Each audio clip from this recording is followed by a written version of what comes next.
Holla, I'm Sam, I'm Matt. and this is a superhero hub. You forgot that bit, didn't you? Today we're reviewing, Gifted. season premiere, episode 1. Set in the XMen universe. I like the... Before we get to that, do we know, what is this in the film universe, and if it is, which one? Well, what I was reading was I picked up on this thing and it said it's in between. It's after Legion but before Logan. And in terms of film universe, it's interesting because they mention the X-Men and the Brotherhood, and then they say that, and then they're like, "Oh, we don't know whether they still exist." So, whenever the X-Men kind of disband and go, it's interesting because you got to figure it is purely because the time the light, Days of Future Past, they get rid of the actual Sentinels, but they've got Sentinel Services, so you got to think it's in the film universe because but not necessarily, because they can still do Sentinels anyway. It's still, they can just be their own X-Men universe. I mean, that if I remember rightly, that film had its own version of Blink. She was the one who opened the portals, like Bishop and everyone else was jumping for her. Yeah. So it's pretty much, but it weren't no different. Yeah, it was a different actress, but I mean, it wasn't like they were radically different. It's not like this Blink shoots fire out her hands and that one open portals. You know what I mean? So yeah, in terms of time, I don't know. Where the X is weird, because kind of Days of Future Past, you don't really, I mean, it's got to be after the X-Men, the properly, like, the X-Men were put together.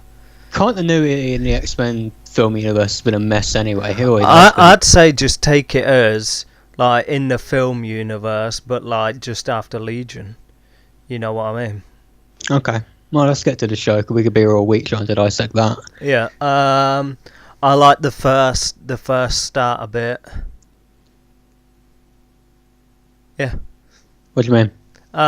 Where I guess Blink's running away. The police are coming. Okay. That police car was doing some mad drifting around the corners. That was pretty sick. I mean, I guess Blink's just got her powers and she can't really control them because she ain't like pimping the portals. She can just about make one. I was expecting when the police car was going through it, because like the portal like closed pretty quickly, I was expecting there was only going to be like half the police car on the other end. But that kind of didn't happen. I like Polaris's ability. See, the problem is what I was thinking, like, it's going to be hard to kind of discern like people's powers, because I mean the kid's got some sort of like I was thinking that as well, telekinesis, and then I was thinking, has the daughter got that as well? But it's like, nah, she can just kind of I don't know what it's like, vague like CGI effect, her powers. Yeah. But what is it, like shield or something? Nah, she can push molecules of stuff together. Okay. So she does it with air to make those shields, and she says she can do it with water as well, but she can't really do it effectively. So she's had her powers for 3 years, like the mother said. She can only do that. So I mean, I guess she could technically like walk on water and do. It's like she can kind of. It's like she's super telekinesis. You know what I mean? Like, do you know what Jean did when she first kind of got her powers? That kind of like with the water stuff. Yeah, she seemed to be using it a bit like Miss Invisible as well. Yeah. Shield. Yeah. And then the kid's power. Polaris's power is like basically Magneto, but this, I guess, not quite as strong. Hers is like everything. Hers is like telekinesis. You know what I mean? But you're right though, it's kind of vague. But I think it's because they've really kind of. It's hard because you got to look at them like it kind of treats it like all of them have got their powers, but it's like just got their powers. But I mean that Right. and the older people haven't really. Yeah. Because the difference between this and an X-Men movie is in most of the X-Men movies you've got Professor Xavier at the school who in expository dialogue will explain what everyone's power is and exactly how they do it. You don't have that here. yeah, the thing I've always had, so with here, it's like they've all got different variations of telekinesis. I thought the light guy was sick, like when he got shot and he had like his bullet hole was like all the light, and then like later on in the vault or whatever, he's like cutting metal with the, like doing some laser beam with the light. I thought that was sick. So yeah, I guess basically, like the little kid, the son's being bullied in school, and his parents come in, and you're like, "Yo, sort it out." I liked when his dad was like, "Yo, sort it out, or get someone in that will." That was jokes. And then so there's like the kid's being bullied at school, and then the daughter's going to this like dance, and then like the brother kind of comes along, and then the bullies confront him and drag him into the bathroom and give him a wash, and then he manifests, I guess, and he kind of tears the whole school apart, and then it turns out the daughter's got powers as well, and then obviously instantly they're hunted straight away, and like the dad's in a bit of a dilemma because he is a quote unquote prosecutor for like I guess the mutants are punished in different ways, so like because by this point we'd already seen, because he left the school early, didn't he? Because I think they caught Polaris, and we've seen him blackmail or something, which I think turned out to be her a kid. Yeah, she's pregnant. That's right. Yeah. So and now they're kind of on the run, I guess. So they kind of get a case file from where he works, and then they kind of meet up with this mutant underground, who obviously these Sentinel Services are like, they're like spooks, I guess, who come and like take mutants away. I thought it was cool. They met up when they met up, and like all the Sentinel people turned up, and they go on the run. I was thinking to myself, obviously, I guess they haven't got the rights or whatever, but those little spider things kind of look like Octobots to me. Yeah, I think the whole... I was hoping for a moment there, and then I thought, nah, they won't have to, because it's like, would they have the rights to them? But they were cool. No, because I thought the same thing at first with the Strucker name. First thing that popped in my head was Von Strucker. I realised, no, they can't. But I thought the Sentinel Division thing, I think that's a clever way of accepting you have a budget on a TV show and doing those things. It's like the complete opposite of what I'm hearing about, what's the other mouth, Inhumans, when they haven't got the CG, they can't pay for the CG for Medusa's hair, so they shave it off. That's stupid. But this, you can't pay all that money on TV to put Sentinels everywhere, so what do? Make them humans and make the small robots one. There you go. That's clever writing. And the drones as well, like when they're at the motel and the drones. Plus points. I like the relationship between the brother and the sister. I think that's pretty cool. Like when she's kind of like trying to teach him, and he kind of the cool moment with the vending machine. Then he ends up ripping it apart. You have some thoughts on the brother, right? You think he's going to turn? Well, no, I don't think he will, but I do think that is, if that's a route they want to take, they can take it down that way, because the sister is the one that seems to be in control and accepting of her powers, and they're not particularly dangerous.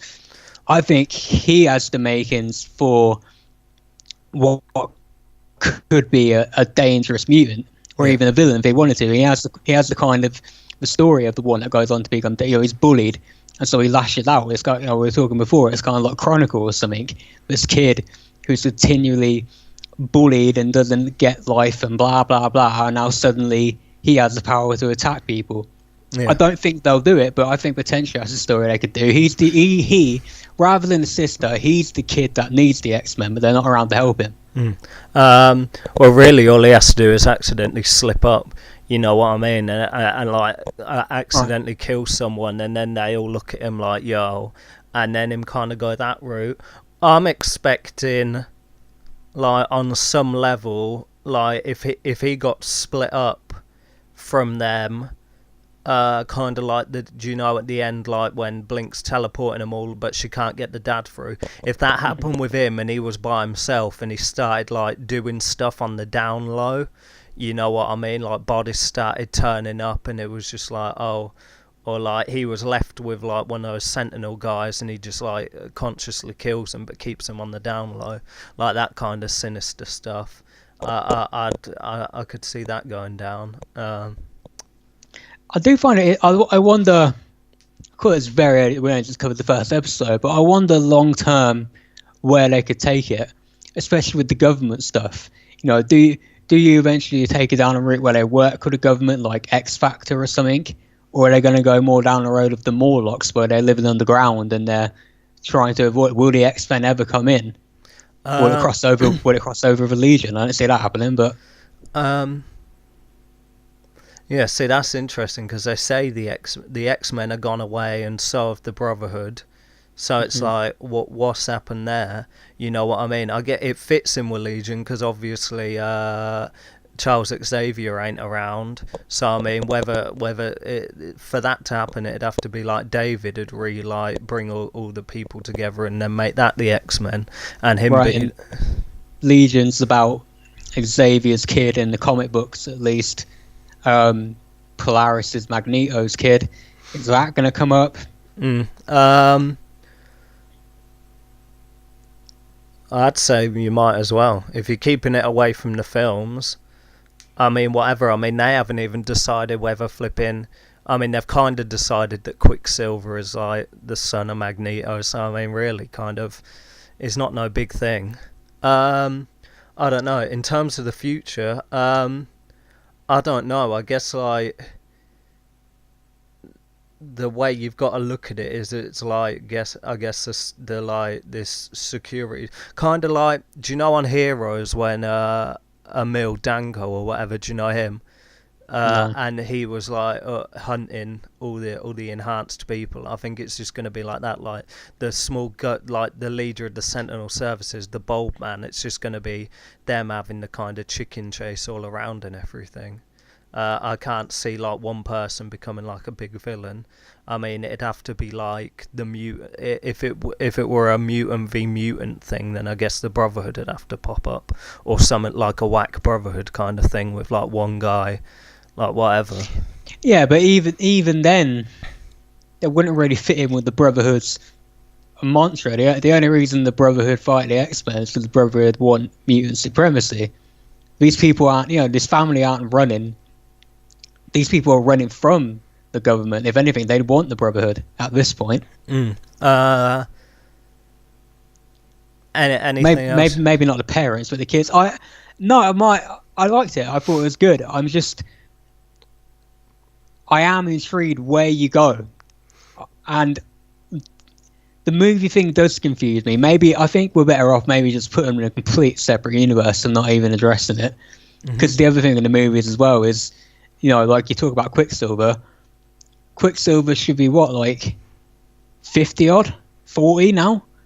If he was a young kid in the 70s, it was 20 something. Because remember those movies that were sent the past. The 80s. The last one was in the 80s. He was in Days of Future Past. That's in the 70s. He was, 18 then? Was he in Days of Future Past? Yeah, because you remember he was in that scene when they rescue Magneto. Yeah, but like he was in Age of Apocalypse as well, and that was in the 80s, and it was the same age. But that's 10 years. That's 10 years later though. That's part of the confusion of those movies. The first one's in the 60s. Maybe because like his super speedy ages less. So so even if he was 40, he'd still look about 20. You know what I mean? I guess. Yeah, I guess like chronologically, I mean, in this universe now, he'd probably be about 40. But then Polaris is like about what? Early 20s. Mid 20s, something like that. I don't know what to tell you. Let's talk numbers.